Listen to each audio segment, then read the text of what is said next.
मेरा एक छोटा सा सवाल से पहले थोड़ा सा एक हमारे भी गुरु ग्रंथ साहब के अंदर गुरु नानक साहब ने पूरी दुनिया का चक्कर लगाया, जिसके अंदर मक्का मदीना भी शामिल है। और जैसा कि एक सवाल इससे पहले हो चुका है कि गैर मुस्लिम जो है मक्का मदीना में अलाउड नहीं, या वहाँ का कैंटोनमेंट जो है अलाउ परमिशन नहीं देता। मगर ये तो तय है, आप मानते हैं, इस्लाम मानता है, हम मानते हैं, हमारे ग्रंथों के अंदर दर्ज है।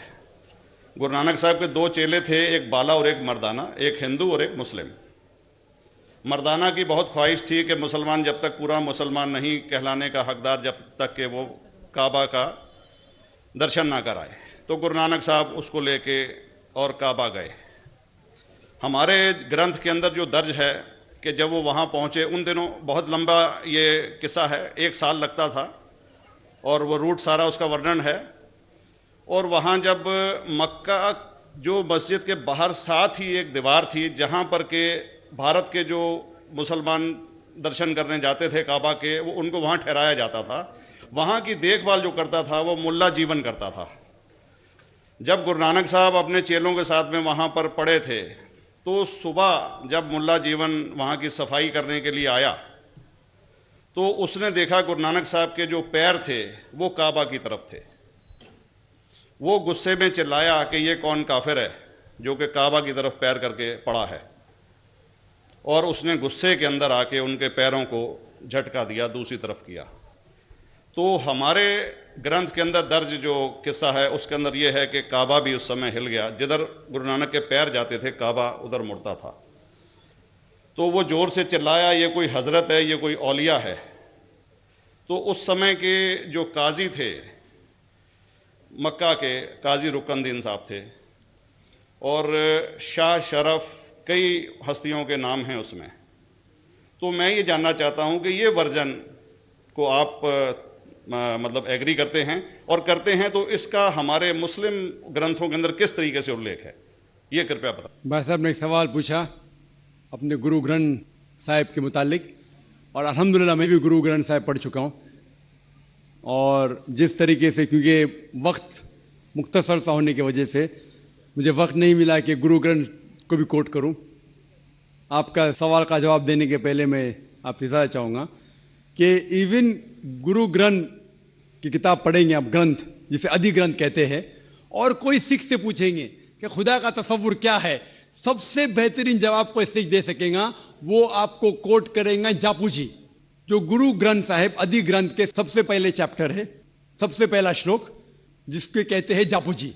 जिसके मानी है कि God is true, he is only one, he is not begotten and is free from fear and want. क्योंकि मैंने अंग्रेजी में पढ़ा हूं इसलिए मैं अंग्रेजी में उसे कह रहा हूं कि खुदा एक ही है, वो हक है, और वो ना किसी को जना है ना किसी को जनेगा, और वो इमॉर्टल है, ना कभी मर सकता है। और इसको सिखिज्म में जो खुदा को कहते हैं Omkara, in manifest form he is Omkara, and unmanifest form he is एक ओमकारा। और कई इसके एट्रीब्यूट्स है, मिसाल के तौर पे परवरदिगार, अकल, और उसे रहीम कहा गया है, Wahe Guru as one God कहा गया है, और it is strictly against idol worship and अवतारवादा। भाई साहब का सवाल था कि उनने ग्रंथ में पढ़ा कि गुरु नानक साहब मक्का के, और उनका पैर काबा की तरफ था, और कोई मौलवी ने पैर को हिलाए और काबा हिल गया। क्योंकि ये age of science and technology है, अगर कोई चीज़ जो किताब हजारों साल पहले लिखी गई है, 10,000 साल या 4,000 साल, तो शायद उसके बारे में हिस्टोरिकल रिकॉर्ड मिलना मुश्किल है। हालांकि इवन जीसस क्राइस्ट के बारे में 2000 साल हिस्टोरिकल रिकॉर्ड है। क्योंकि सिखिज्म जो एकदम नया मज़हब है, जितने मज़ाहिब के मुकाबले हिंदुस्तान में नया है, कुछ सैकड़ों साल पहले 15th सेंचुरी में, toward the end of the 15th century, Guru Nanak साहब जो पंजाब के थे, ये मज़हब तो कायम हुआ हार्डली 400-500 या 400-500 साल।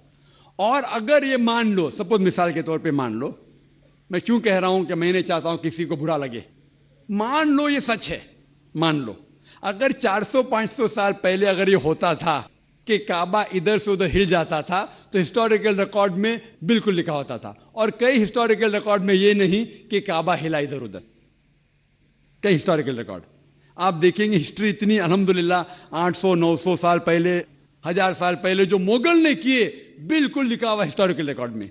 तो ये कहना कि गुरु नानक साहब वहां गए और काबा हिल गया, ये बिल्कुल साइंस के खिलाफ है, क्योंकि साइंस में कोई भी रिकॉर्ड नहीं है, वहां के देश के रिकॉर्ड में कहीं भी नहीं कि काबा हिला। तो इसलिए हम कहते हैं कि हो सकता है ये गलती से किसने लिखा होगा, न कई किस्से कहानी। ये मैं तस्लीम करता हूं कि गुरु ग्रंथ साहिब में कई चीजें सही है, हक की बात है, लेकिन ये तस्लीम करना कि काबा हिल गया, ये बिल्कुल साइंस के भी खिलाफ है, साइंस के खिलाफ है। और इस्लाम में भी ये नहीं है। लेकिन ये कहना कि कोई गैर मुस्लिम जा सकता है, मुमकिन है, चुपके से कोई गया तो हो सकता है। वो भी जवाब